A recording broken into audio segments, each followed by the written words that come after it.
আমাদের এই পাহাড়গুলো হয়তো ষড়যন্ত্র করে বা আমাদের যে আদিম লোকগুলো ছিল তারা হয়তো বেচে দিছে বা বিক্রি করে দিছে, এটা আমি বলতে পারলাম না, এই আর কি।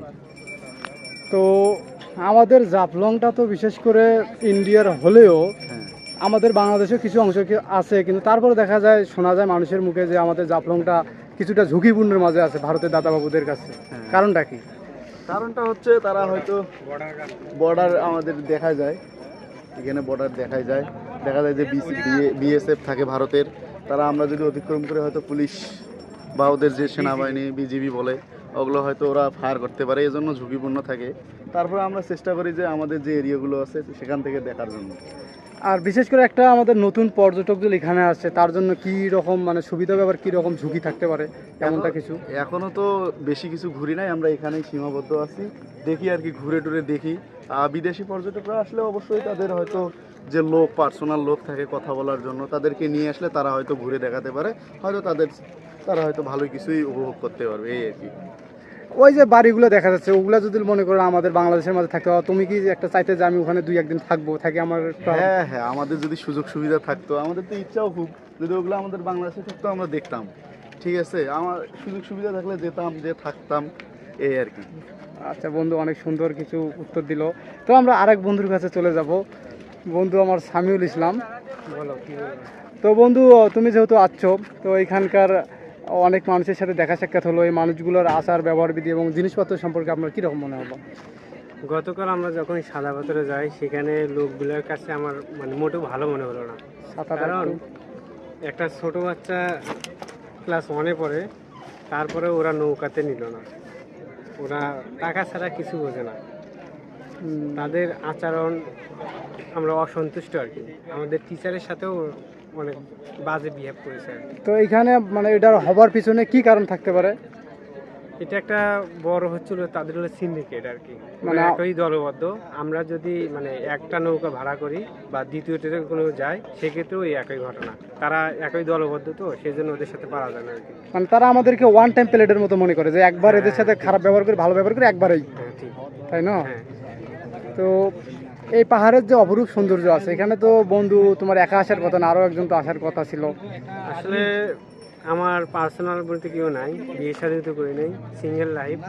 আর আরেকটা কথা হচ্ছিল, আমি কলেজ মানে ডিপার্টমেন্ট থেকে আসছি গণিতে, আর আমার জীবনের প্রথম ফার্স্ট দেখা এই পাহাড়গুলো আর কি, আমি দেখে আসলেই মনোমুগ্ধ।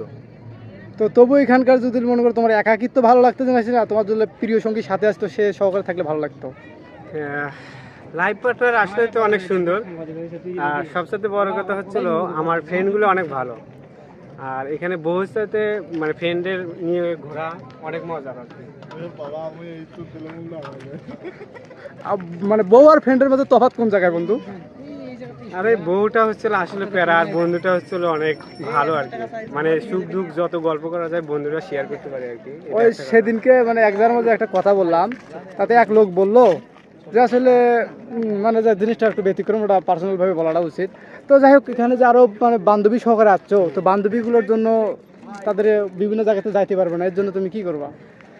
না, যেহেতু আমি এই যে আমাদের ইয়ারটা পিকনিকের অ্যারেঞ্জ বলতে আমারই একটু বেশি অবদান আছে, আমি সবাইকে অ্যারেঞ্জ করে নিয়ে আসছি, আমাদের ওদের সেফটি দেওয়া প্রধান দায়িত্ব আমার। একজন মানে 3-4 জন অসুস্থ হয়েছে, আমি অনেক টেনশনে আছি, ওদেরকে আমি সেবা দিতে পারলে আমি অনেক খুশি, আর ওদেরকে ভালো মতো বাসায় পৌঁছে দিলে সবচাইতে আমি খুশি হব আর কি।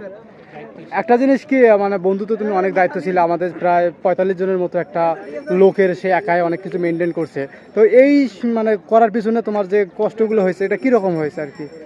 সবসাথে বড় কথা কি, আমরা সেকেন্ড ইয়ার পর্যন্ত মানে সেকেন্ড ইয়ারেও আমি অ্যারেঞ্জ করতে চাইছিলাম আমাদের ইয়ারটা শুধু, আর আমাদের মানে গ্রুপটা অনেক বড়, মানে ফ্রেন্ড সার্কেলটা অনেক বড়।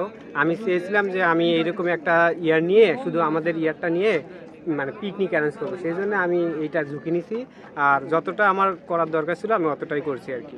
আমাদের ক্লাসের মধ্যে ফার্স্ট বয় বন্ধু, বিশেষ করে অনেক পড়ালেখার পাশাপাশি তার সামনে বিশেষ পরীক্ষা আছে, সেটাকে উপেক্ষা করে সে আমাদের এই দায়িত্বটা নিয়েছে, এর জন্য আসলে তাকে অনেক অনেক ধন্যবাদ। তো আমরা চাই সে আরও সামনের দিকে এগিয়ে যাক, এরকম আরও অনেক কিছু নেতৃত্ব দেওয়ার তাকে আল্লাহ তৌফিক দান করুক। আরও এরকম আমাদের সামনে যে আরও অনেকগুলো জিনিসের সাথে সে সংশ্লিষ্ট হবে, সেগুলোর সাথেও যেন সে এইভাবে একটা আস্তে আস্তে এগিয়ে একটা যেন ভালো একটা জায়গায় সে যেতে পারে। কারণ হয়তো সবার সব কিছু যাওয়া সম্ভব হয় না যদি একটা ম্যান সাপোর্ট না পাওয়া যায়। তো বন্ধু আমার অনেকটা সাপোর্ট দিয়েছে বিধায় আমরা 33-34 জন যেতে পারছি, নাতে সম্ভব হতো না, নাকি বন্ধু? আচ্ছা, না শুধু আমারই যে অবদান সেটা না, অনেকেই আছে, 10-12 জন আছে, ওদেরও একটু সহযোগিতায় আমি পিকনিকটা সাকসেসফুল করতে পারছি। সব মিলে আমার ফ্রেন্ড সার্কেল অনেক ভালো, তারা আমাকে সার্বিকভাবে সহযোগিতা করেছে আর কি। ধন্যবাদ। এটাই হচ্ছে আমাদের কিছু বন্ধুত্বের পার্ট, বাকিরা ঘুরতেছে ফিরতেছে।